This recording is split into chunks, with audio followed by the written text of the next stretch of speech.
Alright, so we'll start off with the softball. So, we have Eryk's first novel, Dirtbags, and we have a novel by a sensational up-and-coming author. Oh, no, never mind, that's my book.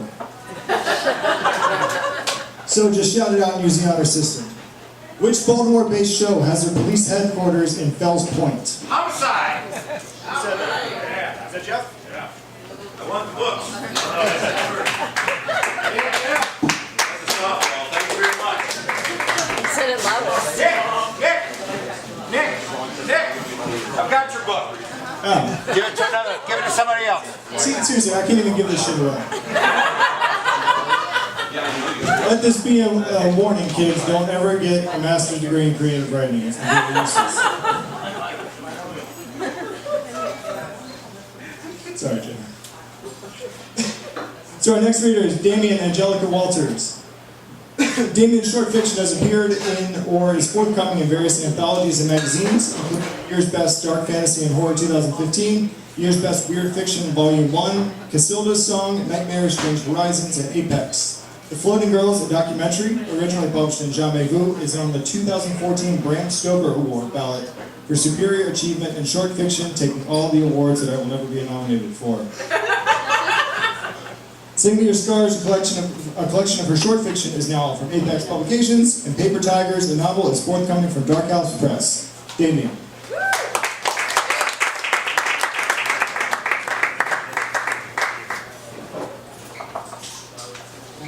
This story is Girl with Coin. The girl who can't feel pain is on display in the art gallery again.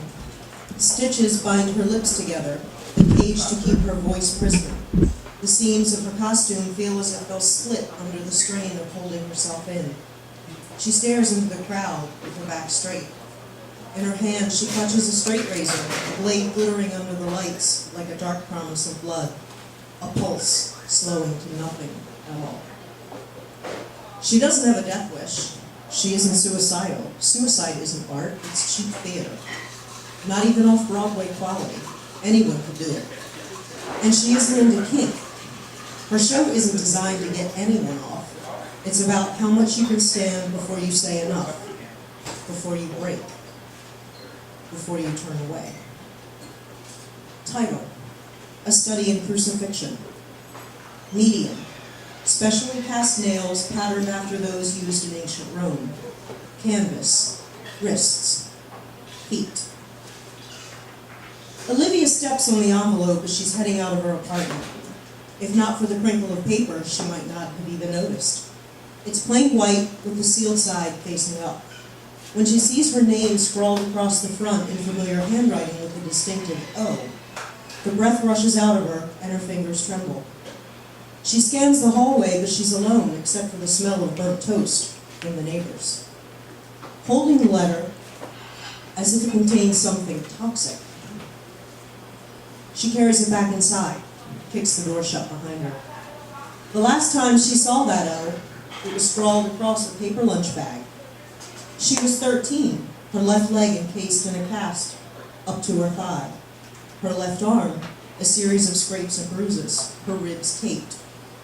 Damage on display for everyone to see. She contemplates throwing the envelope away unopened.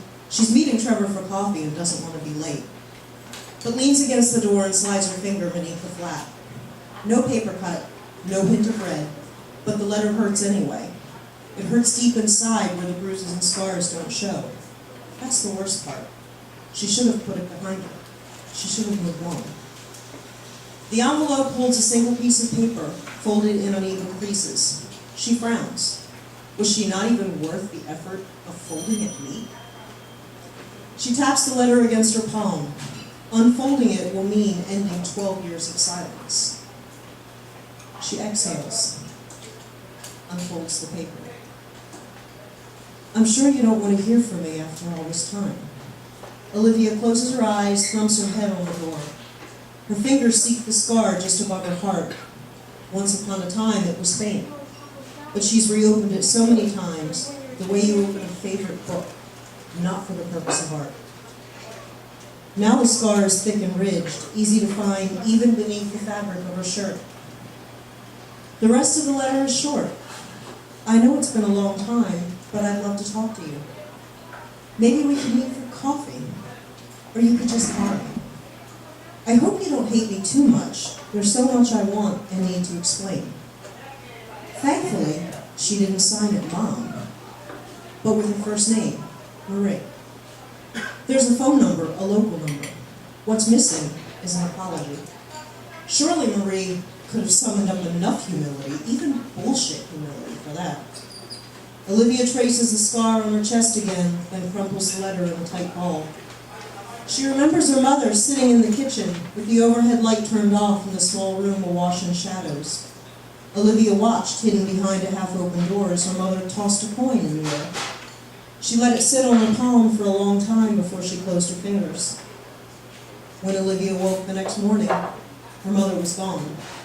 But she left the coin, a quarter minted in the year of Olivia's birth, on the kitchen table. A final act of cruelty? A strange coincidence? Or the perceived worth of her daughter's life? Olivia's chest tightens. Maybe, she thinks. Parts of you never move on, no matter how much you want them to. Then again, her inability to feel pain affects her body's ability to heal. Maybe it has the same effect on her heart. Fuck you, she whispers. She carries the letter outside and tosses it in the first trash can as he passes. She chain smokes her way to the cafe and pretends the catch in her throat is from the harsh tobacco. Title: Roses in Bloom. Medium: wild roses with thorns on the vine, wire wrapping. Canvas: entire body. Olivia watches Trevor's face as he looks over her sketch. He's chewing the inside of his cheek, as always, a habit she's glad she doesn't have. She wouldn't know when to stop, and walking around with a hole in her face would be unpleasant. It would turn her from artist into freak show. While she waits, she rubs a scar on the back of her hand, the last remaining trace of her last exhibit. The scar is bright pink against the pale of her skin, but soon enough it will fade to match the rest of them. Her hands heal slower than anything else. She reaches for a coffee cup and hesitates and rests her hands on the edge of the table instead. She can't tell from Trevor's expression what he's thinking, but she's afraid she knows the answer. It's too much. It's too in your face. Why the hell did she contact me? Finally, he slides the sketch back across the table and nods his head. I like it.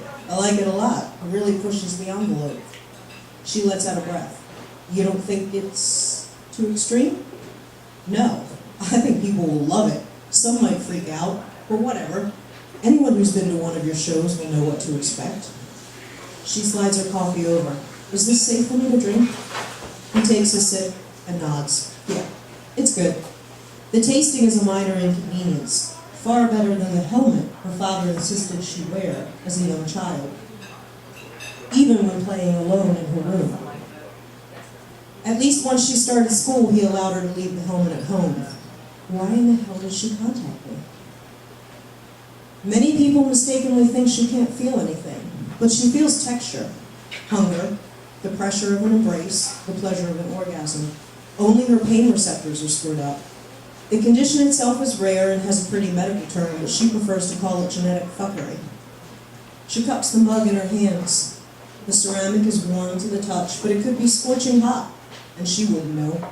Since she can't sense extremes in temperature, she has to check the weather each day so she knows how to dress. Anything you want changed? She peeks at her hands. Her skin isn't bright red. No, not at all. I'll get everything squared away on my end. You're okay with the 15th? I'd give you the Saturday before, but I've got the contortionist coming in again. The 15th is fine, she says. Excellent. I'll print up flyers. It's her turn to nod, and as she does, she traces her finger over the title of the sketch. Yesterday's Girl.